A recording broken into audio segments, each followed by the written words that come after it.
Ready for a deep dive today?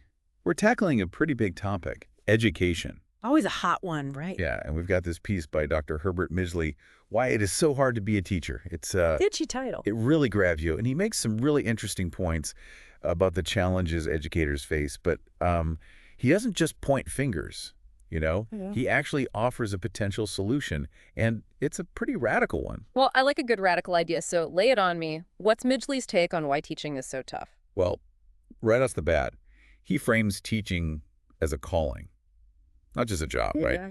He argues that teachers, they're driven by passion first and foremost, not by, like, a fat paycheck. Yeah, that passion definitely shines through. Midgley actually cites a study where nearly 70% of teachers admitted to working well beyond their contracted hours, sacrificing personal time, even dipping into their own pockets for classroom supplies. Which makes those low salaries and ever-increasing workloads all the more, well, kind of criminal when you think about it. Absolutely. Midgley's point is that it's not just about the teachers themselves, right? This directly affects the education those kids are getting. You can't separate the two.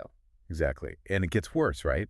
Because he talks about how all that pressure, it leads to teacher burnout. And then you get these really high turnover rates. Yeah, he throws out a pretty jarring statistic. Nearly 40% of new teachers, they're gone within the first 5 years. Think about what that does to a school, to the kids who are constantly having to adjust to new teachers. Yeah, it's like this vicious cycle. But then Midgley, he flips the script. He asks us to imagine, right, what if students, those kids in the classroom, what if they approached learning with the same kind of enthusiasm they have for, say, video games? Okay, now you've got my attention. Because every parent, every teacher, we've all seen that laser focus when a kid's holding a controller. Right. So how do we bottle that? Well, Midgley, he uses that analogy, that intensity, that drive to level up in a game, the satisfaction of mastering a skill. And he argues that, look, kids are absolutely capable of that kind of engagement with learning. Okay, so what's the magic formula? We can't just, like, gamify every lesson plan, can we?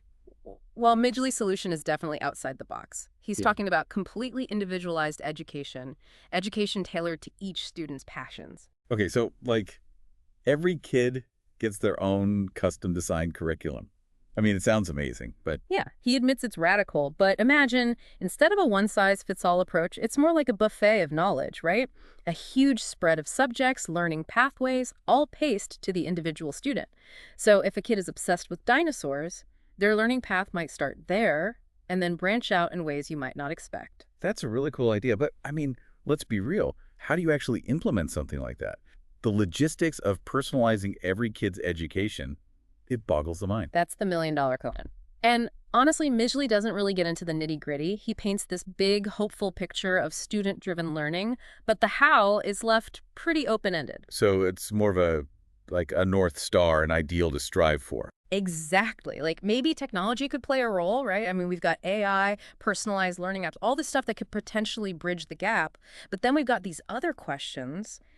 Even if we could pull off personalized education, how do we make sure kids are still getting a well-rounded education? Right, because it's not just about indulging your passions. You've got to have some foundational knowledge, some essential skills to navigate the world, right? Exactly. How do we balance that freedom of choice with a need for a well-rounded education? It's a tough one. It is, but I think that's the point of this whole piece, right? Yeah.